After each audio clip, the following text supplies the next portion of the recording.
탐라오렌지에서 여름철 감귤을 소개합니다. 황금향. 아, 여름에 감귤이 이렇게 맛있을 수 있네. 탐라오렌지의 황금향. 지금 인터넷에서 탐라오렌지를 검색하세요. 직접 드셔도 좋고 선물용으로도 최고입니다. 전화 주문도 가능합니다. 010-2827-3917 010-2827-3917 세차 증후군으로 고생 중이시라면, 냉장고 탈취제의 지속성 때문에 고민이시라면 지금 파파메이드 탈취제를 만나보세요. 파파메이드는 100% 미네랄, 이온 결합으로 발암물질도 없애줍니다. 천연의 좋은 냄새는 그대로, 나쁜 냄새만 감쪽같이 분해합니다.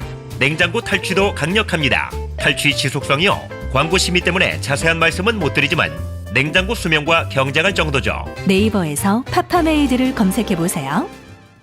텍스토머 정품을 꼭 확인하세요. 우리 집 방충망 바꿨어요. 미세벌레 덤벼봐, 먼지 모두 덤벼봐. 촘촘해서 촘촘만, 방충망은 촘촘만. 예쁘고 통풍까지 좋아요.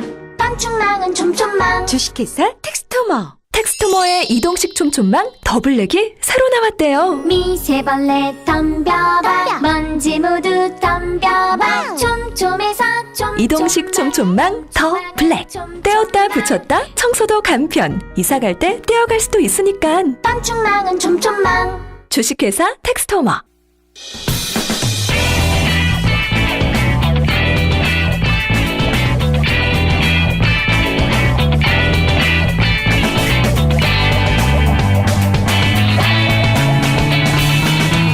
김어준의 뉴스공장.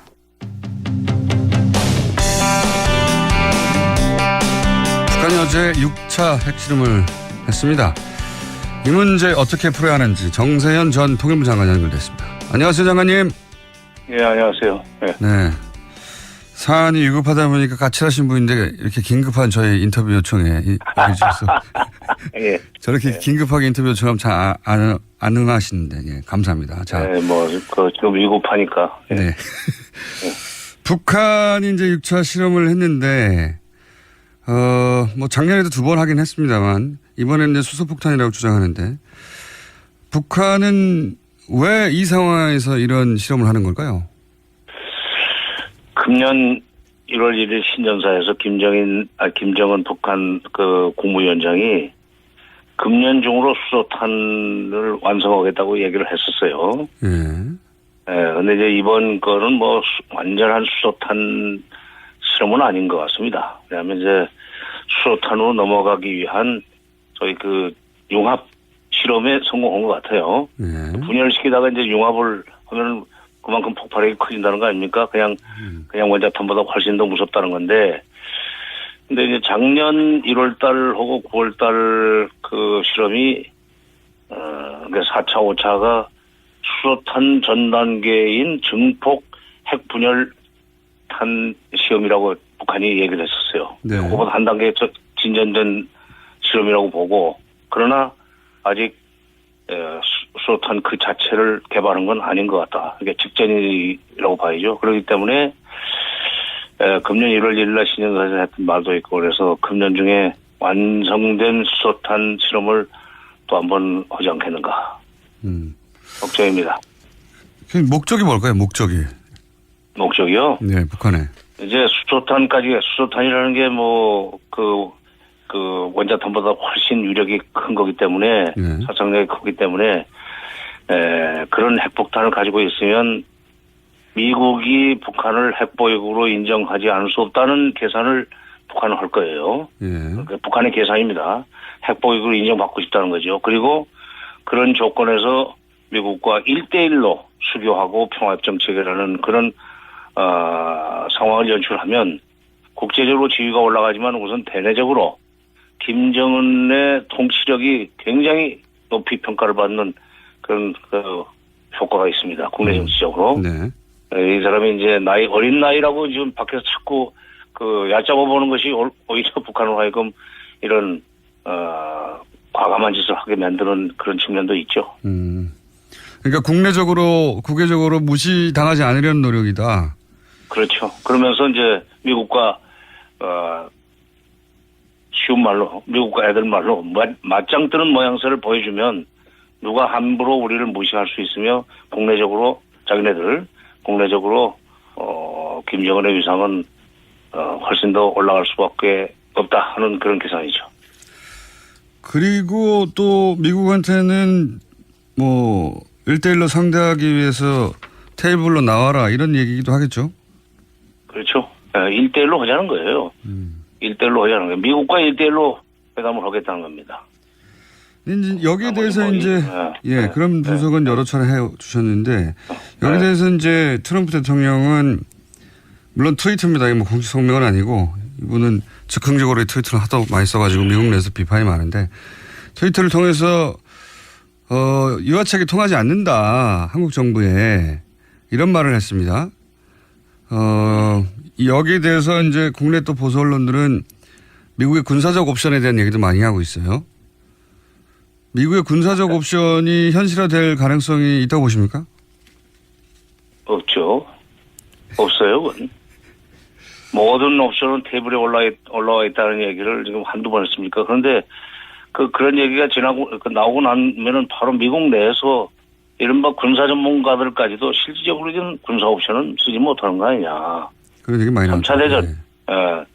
뭐 남북 전쟁이 미중 전쟁으로 번지고 그렇게 되면은 각자 패싸움이 돼가지고 세계 3차 대전으로 번질 위험성이 있는데 미국이 지금 그런 그 전쟁을 벌릴 수 있는 가능성이 없고 특히 6.25 때고는 뭐 북한이 쉽게 생각을 해서 남침을 해가지고 그것이 미중 전쟁으로까지 번졌지만 미국이 먼저 그런 일을 벌이기는 지금 중국의 힘이 북한의 배후에 있는 중국의 힘이 그때에 비해서 엄청나게 커졌기 때문에 이거 함부로 못 벌립니다. 북한 때리지만 결국 미국과 중국 사이의 전쟁으로 번진다는 건 그 미국 사람들도 다 알고 있는 일이죠. 그러니까 군사 옵션 못 써요.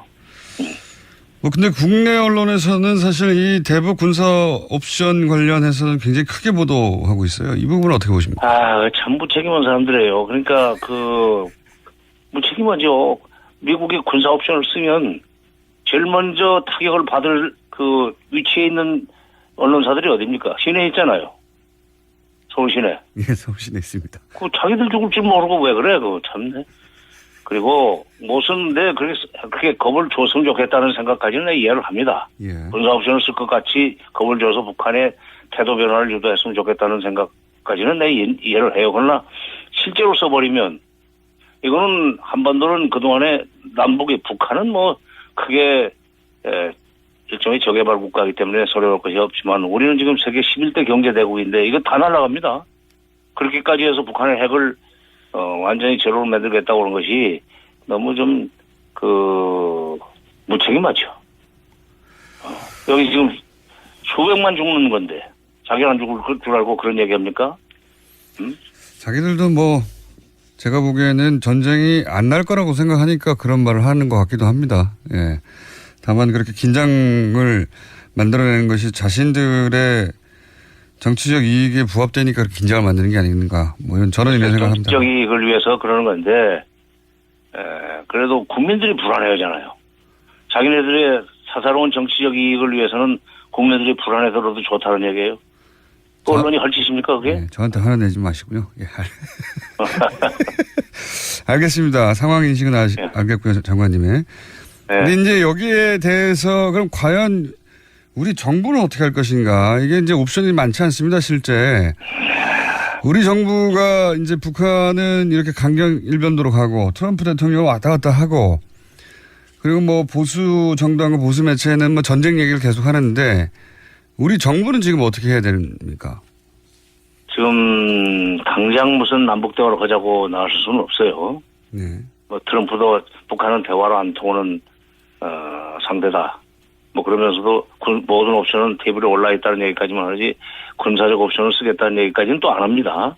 그걸 주목할 필요가 있는데 그러나 어쨌건 미국이 저렇게 군사적 옵션을 쓰지 않지만 대화는 할 수 있는 형편이 아니다라는데 우리가 나서가지고 남북 대화를 할 수 있는 여지는 없죠. 당분간 지금은 기다릴 수밖에 없는데 그러나 나는 또 이런 생각을 해봅니다. 일단 외형적으로는 미국과 보조를 같이 해줘야 돼요. 예. 그러나 지금 이대로 놔두면 실제로 수소폭탄을 만들고 그다음에 미국까지 도달하는 거리가 나오면서 ICBM이 말입니다. 12,000km가 나오면서 동시에 대기권 진입을 해도 불타지 않는 그런 기술까지 확보가 되면 네. 만약 문 대통령이 얘기한 레드라인을 넘게 되면은 그때는 미국이 나가게 돼 있어요. 회담에. 네. 어차피 그럴 바에는 지금 미국이 일이 더 커지기 전에 미국이 북한을 대화로 끌어내는 노력을 좀 더 강화해야 되는 거 아니냐는 얘기를 우리가 미국한테 해야 돼요. 그 얘기를 나라는 우리밖에 없습니다.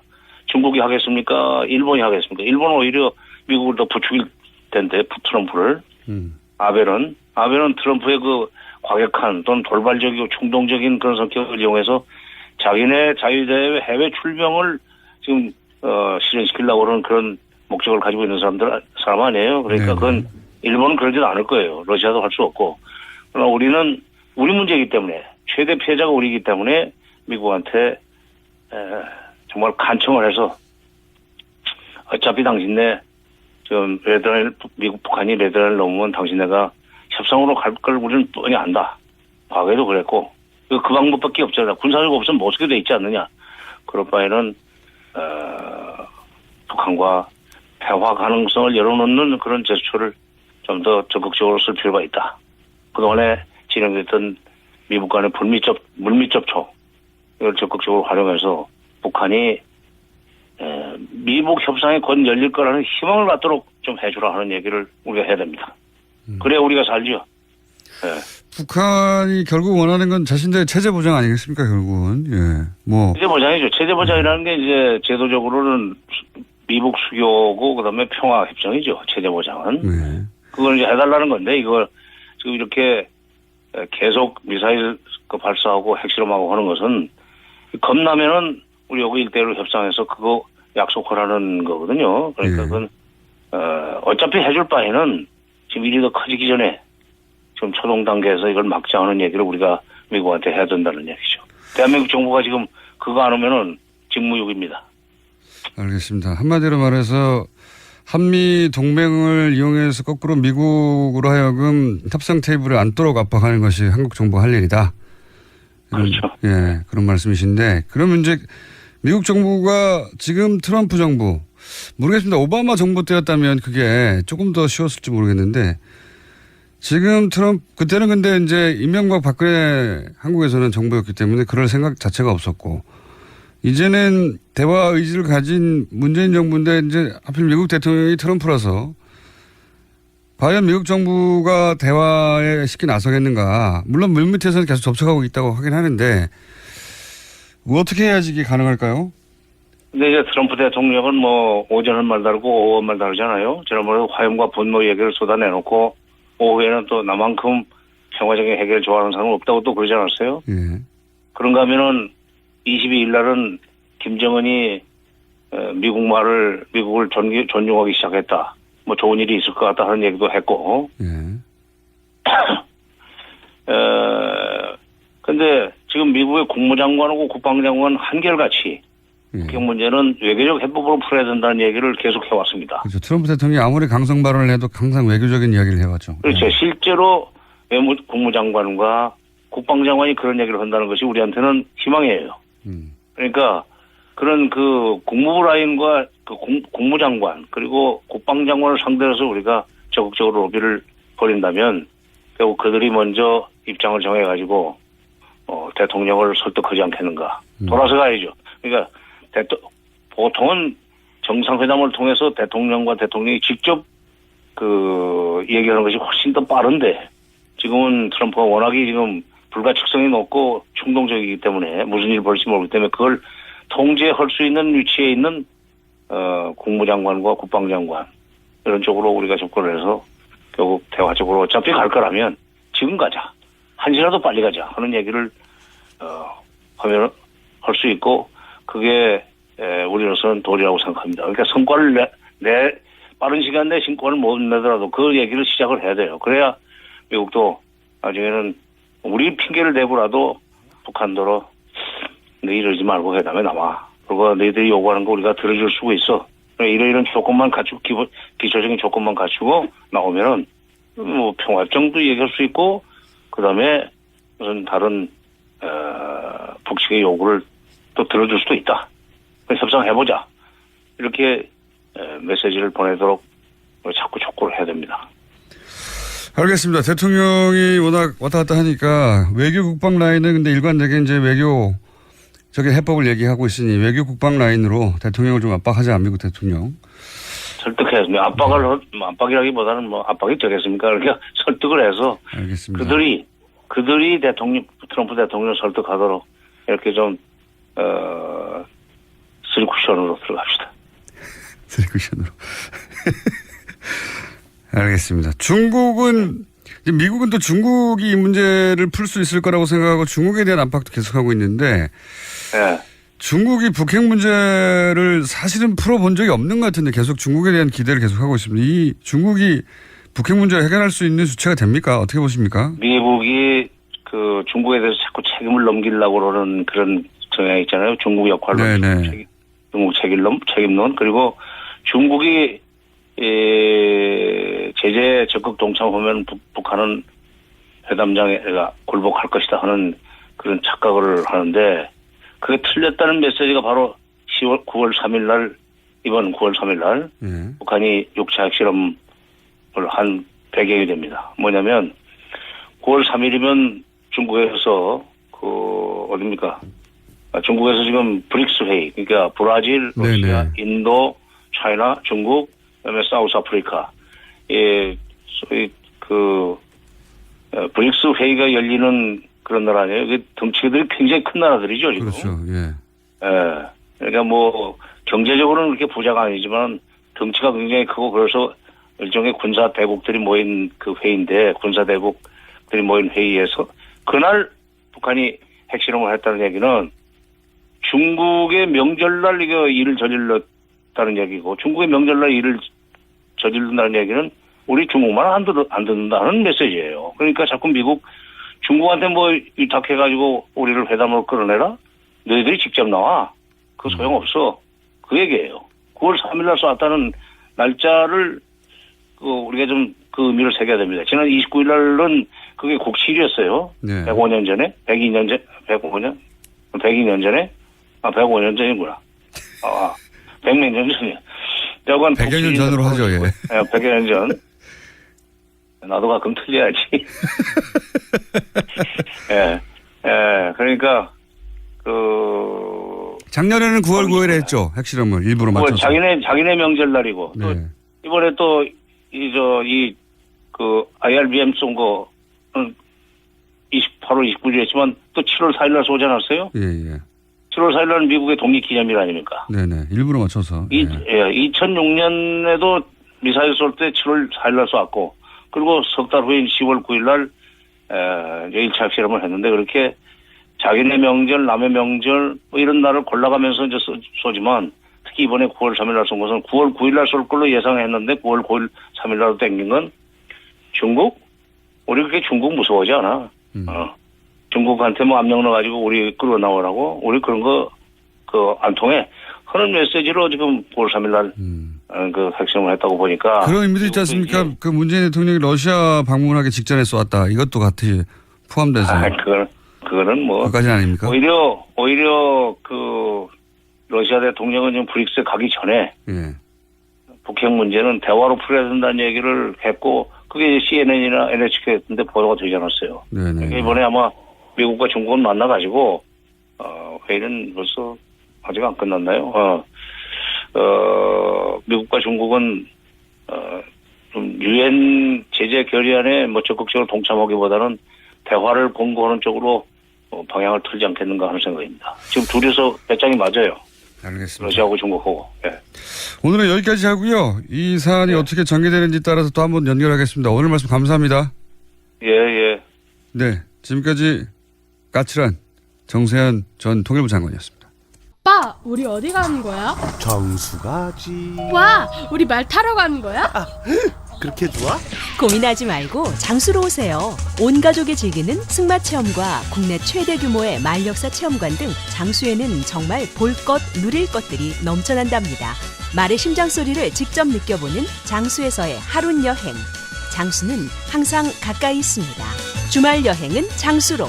승마 체험 예약은 063-350-5486. 반지 벤지 반지 벤지 벤지 벤지 벤지 빠빤지 빠빤지 반지 벤지 반지 벤지 반지 벤지 오빠 나랑 무슨 게임 할 거예요? 벤지 빠빤지 빤빤지 오빠는 마법사 업데이트.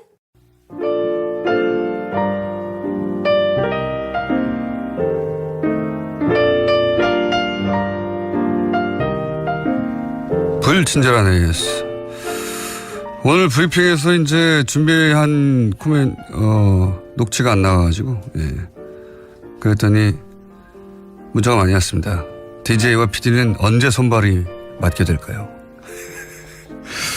아까 브리핑 뉴스 시간에 자유한국당 홍준표 대표의 2008년도 홍준표 원내대표 시절 발언을 준비했는데, 네, 저희 피가 딴 걸 들었거든요. 예. 원래 보내려고 했던 녹취 들어보시겠습니다.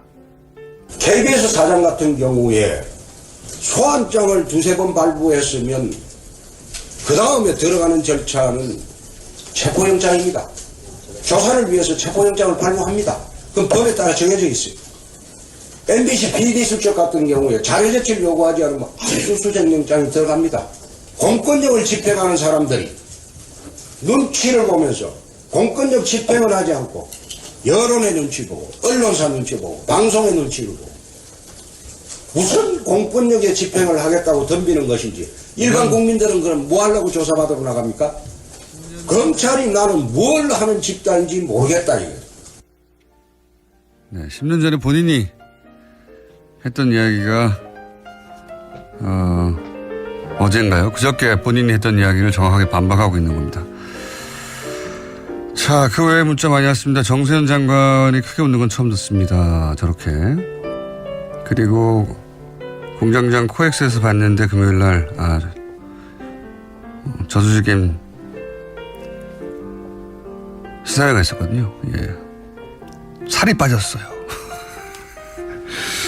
그렇지 않습니다. 그리고 이명박 전 대통령 처남 김재정 씨를 얘기하면서 공장장 발음으로는 김재동 씨로 들려서 깜짝 놀랐습니다. 발음 번역기가 필요합니다. 네.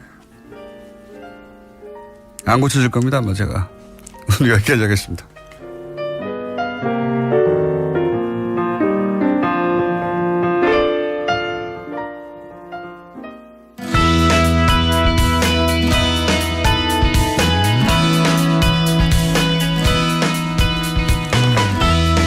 (2012년) 대선 당시 군사이버사령부 댓글 공작에 대한 특종이 KBS 기자에 의해 있었죠. 예, 내용은 청와대 국방장관 합참의장에게 댓글 공작을 매일 보고한다는 거였는데 이 취재가 KBS에서 보도가 안 됐습니다. 네, 이 사연을 취재하고 자체적으로 뉴스를 만들어 버린 회사에서 방송을 하지 않아서 직접 취재한 기자, KBS 기자 모셨습니다. KBS 이재석 기자 나오셨습니다. 안녕하십니까? 네, 안녕하세요. 네. 원래 KBS 기자가 단독인데, 굉장히 큰 단독인데, 단독을 하고 나서 그걸 들고 다른 방송국에 나오는 건 전례가 없는 거 아닙니까? 네, 제가 입사가 13년 됐는데, 예, 입사 이후에는 없었던 것 같습니다. 그전엔 잘 모르겠고. 그전에도 없겠죠. 왜 예. 자기 방송 특종을 다른 방송을 줍니까? 그러겠죠. 예. 예. 그런데 오늘 들고 나왔어요. 이것이 뉴스 공장의 힘입니까? 아니면 시국의 문제입니까? 둘 다 한 것 같습니다. 둘 다. 예. 네. 자, 직접 취재하신 분입니다. 이제 언론 보도로는 많이 접하실 것 같은데 간단 요약을 먼저 해 주시면은 예. 사이버 사령부가 어떻게 했다는 거죠? 그러니까 지금 좀 우리가 좀 짚어야 될 게 댓글 부대가 축이 2개예요. 하나가 아니라. 네, 국정원은 다 알고 있고. 그렇죠. 그러니까 국정원이 한 축이고 다른 한 축이 이제 군 사이버 사령부인데 네. 지금 언론에서는 국정원 얘기만 좀 주로 나오고 있죠. 왜 그렇죠. 그러냐면 국정원 내부에서 지금 적폐청산 TF팀이라는 걸 꾸려가지고 예. 거기서 지금 자체 조사를 하고 있고 그 자체 조사 결과가 언론에 의해서 계속 보도되고 있고. 계속 보도되고 있고. 그런데 또 다른 축 군 사이버 사령부 심리전단에 대해서는 지금 국방부가 요새 뭐 정신이 없잖아요. 북한 문제로도 그렇고 송영무 장관이 이제 막 취임했고 뭐 이런 네. 상황이라서 아직까지 이제 조사가 이루어지지 않고 있어서 기사가 좀 상대적으로 적은데 이 군 사이버 사령부 심리 전단에서도 이제 댓글 공작을 그렇게 했다는 사실. 똑같이 했다는 거 아닙니까? 그렇죠. 예, 똑같습니다. 똑같이. 예. 똑같이 했다는 건데 근데 이제 똑같이 했다는 얘기가 뭐 국정원 관련 기사보다는 적지만 예전에도 나오긴 나왔는데 예. 이번에는 부단장 역할을 했던 분이 직접 네. 구체적으로 예. 왜냐하면 당시 문제가 됐을 때 국방장관한테는 보고 안 됐다 청와대 보고 안 됐다 관련자들 다 부인했거든요. 그렇죠. 그 이후로 수사가 이루어지지 않았어요. 네. 그럴 수밖에 없었던 게 그렇게 해서 탄생한 정부가 박근혜 정부였기 때문에 박근혜 정부에서 그 사건을 수사를 제대로 했을 리도 없고 국정원 댓글 수사하다가 윤석열 지검장하고 최동호 검찰총장도 날아가는 판국에 그렇죠. 네.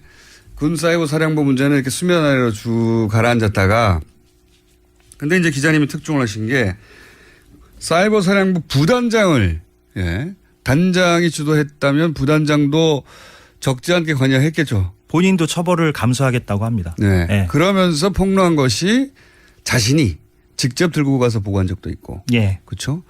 그리고 청와대 그리고 국방장관 합참의장에게는 매일 아침에 보고했다는 거 아닙니까? 그렇습니다. 예. 예. 이거를 얼굴 공개하고 실명으로 폭로를 했어요. 예. 대단한 특종이거든요. 예. 그래서 사실은 그 뉴스의 축이 국정원에서 군 사이버 사령부로 확 넘어갈 수도 있는 대단한 특종인데 이게 이제 방송국에서 못하게 한 거잖아요. 예. 예. 방송국에서 못하게 해서 하도 애가 달아서 지금 뉴스공장에 들고 나오신 겁니다. 자, 그 얘기 여기까지가 이제 기본 내용인데. 예. 지난주에 저희가 이제 자체 뉴스로 공개했던 내용이었죠. 예. 지난주에 공개된 것은 KBS가 공개를 안 해서 취재한 기자들이 이거 이렇게 묻을 수는 없지 않느냐. 예. 해서 인터넷상에서 뿌려진 겁니다. 맞습니다. 네. 예. 그거를 이제 다른 언론들이 픽업을 해가지고 다른 언론들이 덕분에 특종을 했죠. 했는데 자, 오늘 나오시면서 또 저희도 장사를 해야 되니까 네네. 뭐 새로운 거 없냐 공개 안 한 거 했더니 또 새로운 게 있어요. 그래서 오늘 처음 공개하겠는데 네. 무슨 내용입니까? 간략하게. 그러니까 그 이명박 정부 당시에 이제 댓글 공작이 이루어졌다. 이 부분은 이제 알려져 있고. 네. 근데 궁금한 게 그러면 박근혜 정부 때는 없었는가? 제가 항상 궁금한 게 그겁니다. 예.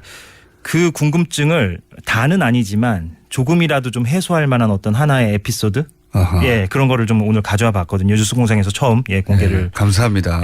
저희도 예. 장사도 해야 되고 하는데. 예. 그래서 박근혜 정부 때도 마찬가지의 군 댓글 공작이 있었다라고 우리가 뭐 추정을 할 수가 있는데 근데 그 대표적 케이스로서 이른바 김병관 보위 작전이라고 그 내부에서는 불렀다고 해요. 김병관 씨는 초대 장관을 하려다가 낙마한 분 아닙니까? 맞습니다. 예. 네. 초대 국방장관 후보자로 지명이 됐다가 낙마를 한 사람인데 네.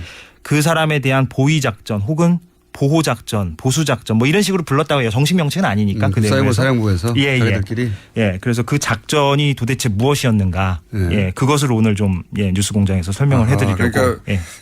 이때까지 언론에 계속 나왔던 거는 이명박 정부 때 얘기인데. 그렇죠. 박근혜 정부 출범한 뒤에도 국방장관 후보 군 사이버 사령부니까 이제 이런 사안들에서 관심이 또 있었나 보죠. 그렇죠. 네. 예. 그러니까 이전에 구축해둔 시스템 정권 교체되면서 다 없어진 게 아니라 박근혜 정부 시절에도 돌아갔다. 그대로 돌아갔다. 그런 사례를 지금 들고 오신 거죠. 예, 그 일단을 하나 보여줄 만한 사례인데 예. 그래서 이제 새 장관이 온다니까 댓글 부대가 가만히 있을 수는 없잖아요. 네. 띄워줘야 되잖아요, 그 사람을. 네. 예, 그 사람이 훌륭한 사람이다. 그러니까 이명박 정부 시절에만 있었던 건 아닌 걸 보여주는 단서입니다. 일단 녹취를 들어보시겠습니다. 김병관을 장관으로서 아주 우수한 전략가다. 홍보해라. 그렇게 지침이 떨어집니까? 우수한 전략가로. 우수한 전략가. 방산 비리는 충북 세력들이 장관을 못하게 해서 한 것이다. 떨어져. 지금 그러니까 이게 이제 처음에 나는 목소리. 예. 이분이 김기현 전 과장 부단장 역할을 했던 분이고 이분이 이제 양심선언을 한 분인데 이번의 얘기는 김병관 장관 후보자가 아주 우수하다는 것을 댓글로 작업을 해라. 홍보해라. 아하. 그런 지침이 떨어졌다. 530 심리전단 대원들에게 떨어졌다. 대원들에게? 예. 그리고 이제 방산비리 의혹이 있었잖아요. 예. 이분이 이제 그때 당시 후보 시절에 방산비리 결국 그걸 낙마하긴 했는데. 예, 부동산 투기 의혹 그리고 방산비리 연루 의혹 이걸로 이제 낙마를 했죠. 그게 이제 친북의 장난이다. 예, 친북 세력이 장관 못하게 하려고 하는 거다.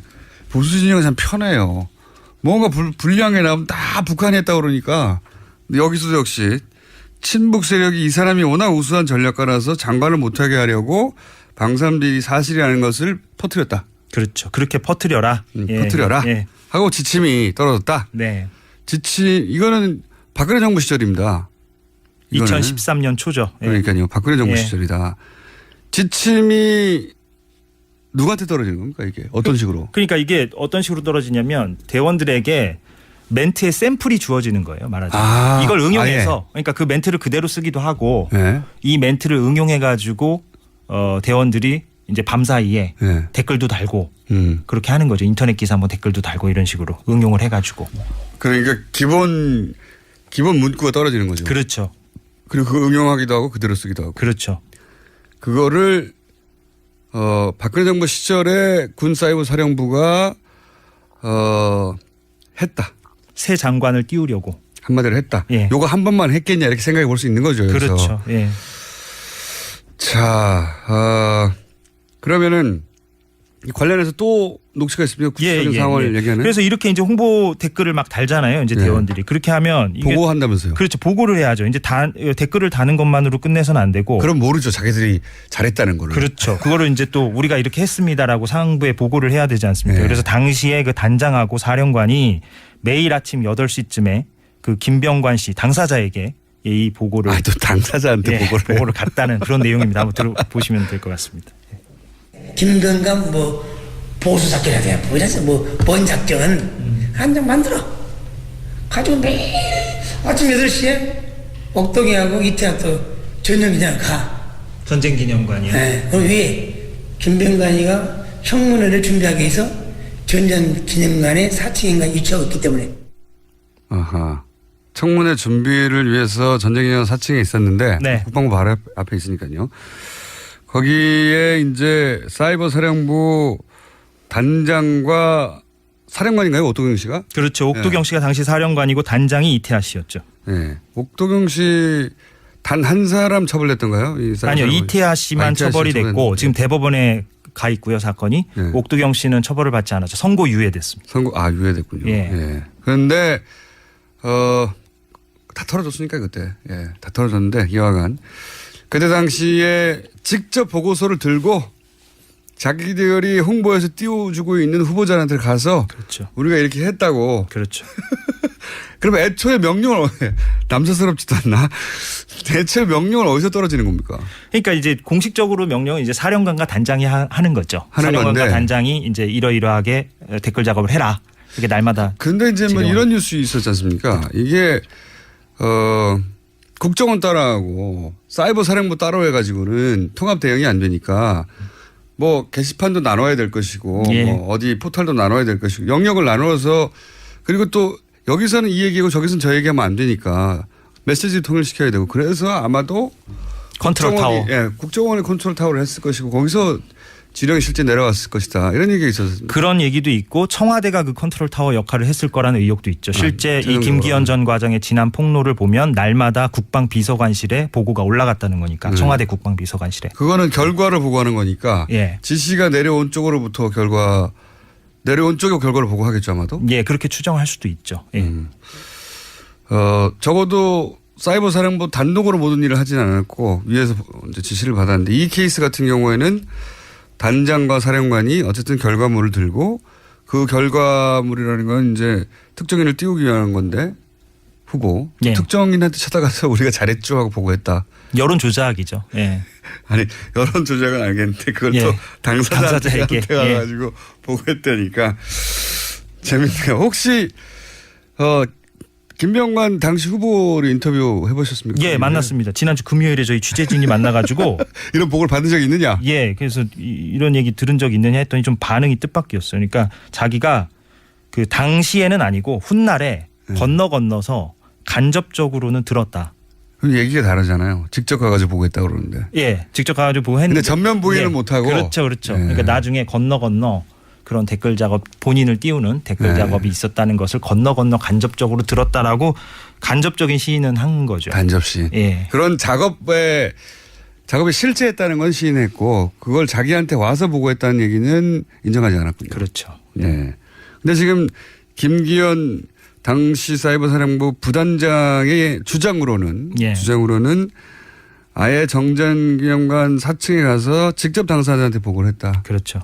라고 얘기를 하고 있습니다. 이게 특종인데 또 있나요 혹시 녹취가? 예, 이건 뭐냐면 좀 아이러니한 상황이 좀 벌어지는데, 그러니까 대원들이 김병관 씨를 띄우는 건데 띄울 때 그 멘트를 막 응용한다 그랬잖아요. 아까 현직 장관인 김관진 씨를 좀 깎아내리고 김병관 씨를 띄우는 방식으로 멘트를 쓰기도 했다고요. 바꿔야 하는데 바꿀 이유를 말해야 되니까. 그것도 그렇고 이제 새로 올 사람을 좀 더 이제 더 부각을 시키려면 기존 사람보다 더 이런 점이 낫다 뭐 이런 거를 이제 그렇겠죠. 써야 되잖아요. 그래서 그런 내용입니다. 예. 그런 내용 일단 들어보시고.